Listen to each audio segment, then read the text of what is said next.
All right, so now we're in week 3, technically week 2 of this course, but you did the challenge coming into it, and it's a big pivotal change. You did safe to be lovable, which is kind of getting down to the core inversions, where it's lovable, worthy, and matter. And those are like the core inversions that occurred, and then the cap got put on top, which was safe to be safe, safe to feel safe. And it was kind of like just a general thing that unconscious was like, hey, let's not even deal with these core pains. Let's put the cap, lock it all down. So you've released those two caps, or the two caps that put it on top. Now we're going into the core, which you've done. So the first day we did safe to be lovable, mom and dad. So you're just going to go back, reflect on that. Okay, what happened on those clearings? Like what was the intensity level? How did that feel? Like what was the difference between mom and dad? Just reflecting back of like, whoa, that was really intense, or like I didn't really feel it, or I was really nervous on one, felt it on one, or more on one than I thought I would feel on the other. You know, we're just reviewing what happened. And you've got 6 more clearings or warp gates run since then. So what's the new awarenesses you have looking back? And then also we're looking at that 4 to 12 hours after, when the warp gate was kicked off, of all those clearings that were happening in the background, in your unconscious mind. What were some of the realizations that came up then? Of like, was there stuff you were holding on to and didn't realize, of like, oh man, that was probably from the warp gate. I was still holding on to that. I was throwing out the trash and trying to pull it back in. You know, just realize of like, oh, that's what was going on. And it's not to beat yourself up. It's not to be like, oh, why did I do that? It's to get the realizations. Get the progress, get that like, oh, that's what's going on. Because then you'll carry that forward, knowing that when you kick off a warp gate, it just allows your unconscious to go deeper. Once your conscious mind can accept the changes, your unconscious can go deeper and deeper. So you looking back and seeing like, oh, that's what I was doing, that's a huge win. Because that's your signaling your unconscious mind of like, yeah, I'm ready to go deep. I'm ready to go much, much deeper. So it's a good thing. So it's never bad to look back and see these things. It's great. All right, so day 1 was mom and dad. Day 2, similar to the previous weeks, we went to grandparents on the mother's side. So how was that day 2? Or, you know, day 2 of releasing safe to be lovable. So be lovable on the mom's side, right? How was that for the grandparents? What was those feelings, those clearings? What was created with that? And also, hopefully you're building that bridge. You know, continuing to build the bridge that like your mom has a whole lineage that she inherited and came into. Same with your father. Whole lineage that he inherited, came into, as did you. And now you're carrying forward all these influences, right? So you kind of get that like, oh, wait a second. They just didn't have a blank slate and did X, Y, and Z. This was like a whole weight that they had to carry in. How much did they possibly lift? And you're starting to tap into that of like, okay, because you're directly there with your grandparents biologically, right? But there's also all that energetic, like, you know, lineage that you have to deal with. And it's like, okay, you're starting to pick it up. You know, starting to release that and feeling like, wow, when I let that go, how much more free am I? Just like if your parents had this, how much free would they have been if they would have been able to release that? So that's just day 2. And now day 3 of, you know, safe to be lovable. We went with father on the grandparents' side, on the father's side, right? So what were those like? When you did the grandparents on your father's side, was there any expectations going into it that maybe were different? Like, oh, I thought it was gonna be this way, but man, it flipped that way. When I think about this grandparent, I thought this way, but then when I did the clearing, it switched up. Or what was different about your parents? Once you cleared and did the warp gate on the grandparents, did your perspective of your parents change at all? Like, we're just looking at mine that, and then that 4 to 12 hours after doing, you know, being lovable, you know, releasing that from your grandparents on the father's side, what were those 4 to 12 hours like? Looking back of like, oh man, was there some big realizations that occurred then? As you might not have linked to that warp gate work that you did of like, well, oh man, that was coming through. Or new things that you stepped forward to or considered that were not even they weren't even on the radar. Like, you're not even gonna do that. And all of a sudden you're like, you start thinking about that. You start moving forward. You want to build that conscious connection and kind of show the unconscious mind like, hey, we're ready. We want to be released from this stuff. We want to move forward. We're good to go. Let's, you know, keep it coming, keep it coming, keep it coming. So that was day 3. And then day 4, we once went back to siblings. So we did siblings or only child. So we did that. So we're like, day 4, okay, what was siblings? What was only child? How did that go, right?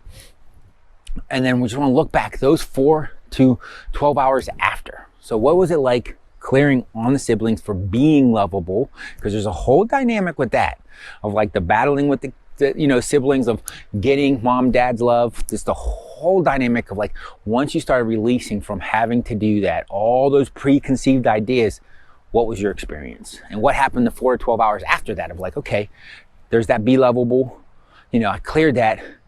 What happened for 12 hours? Did I need to slow down the warp gate? Did I forget to slow down the warp gate? It was really like, a hard day. And it was like, oh man, I could have slowed that down. Or there's stuff releasing. I didn't realize it was releasing. That's okay. Because once you're starting to consciously get online with that, now your unconscious can go deeper. And then day 5, we went with, the non-biological parents of like clearing that. And what was that dynamic? How'd that go of being lovable with the non-biological parents? And on top of that, we did the self-referencing energetic chains where we hook into ourselves of like all the rules from that we got from everyone else. And we're kind of like, yeah, and these are the ones I'm going to apply to myself. Even if they change, I'm not, right? And when you release those of what happened then.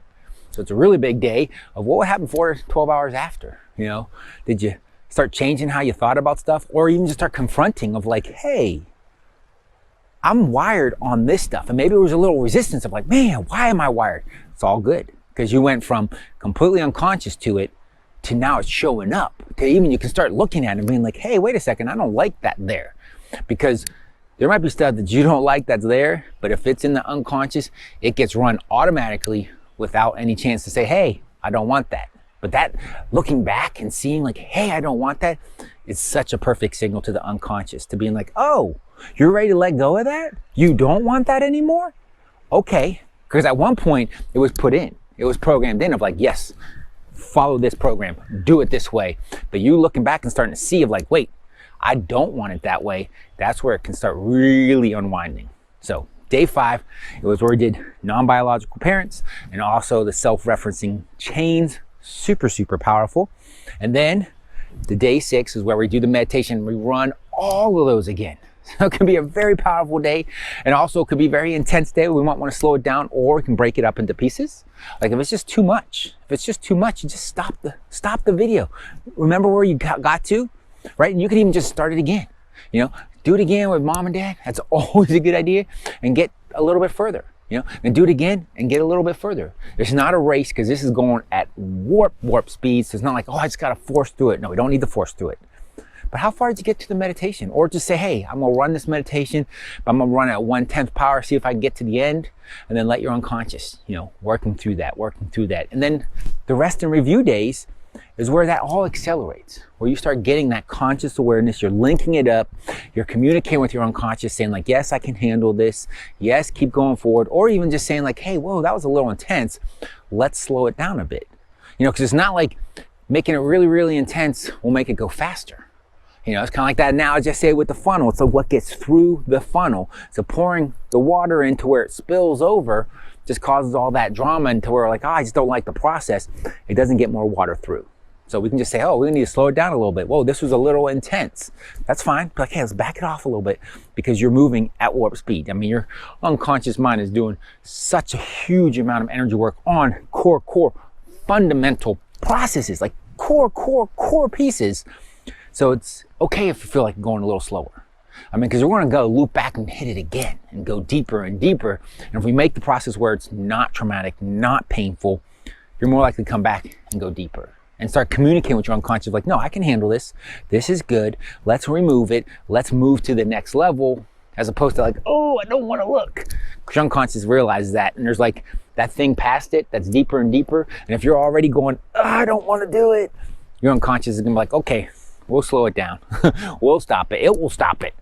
But by you being able to proactively, okay, let's run it a little bit slower when I need it, but then also faster when I need it. So it's not like turning you off, where your unconscious is like, yep, you're just not present to what's going on. But you start doing these rests and reviews, getting present of like, okay, I noticed this was going, I held on to that. Okay, next time I'm not gonna hold on to it, I'm gonna let it go. Okay, this was a little intense, let's slow it down. And you start building that like connection where you know what your unconscious is doing, you know what you're doing, like you build that connection and that trust to where when you say, yeah, I can do it, your unconscious is like, yeah, you can. And then it will start accelerating. So it's just magical. The rest review is super, super magical. It is not a slowdown. It is not a stopping. It is a super accelerating. So know your rest and reviews are accelerating, just not necessarily running a warp gate. And we're also rebuilding that thing of like, there's nothing in the being a likeness of us, that's wrong. You know, we're just changing rules. We're changing these rules that we have to play by. It's not our being a light. So if we take a day off, it's not like, oh, we're broken for another day. No, we're reestablishing we are not broken. There's no broken. We just got some bad rules we're following, and we're going to tweak those. So hopefully you like this rest and review. You got a lot more realizations. You're realizing that non-linearness of you, that you're bigger than you really think you are. And until we talk again, have a blessed day or a blessed night.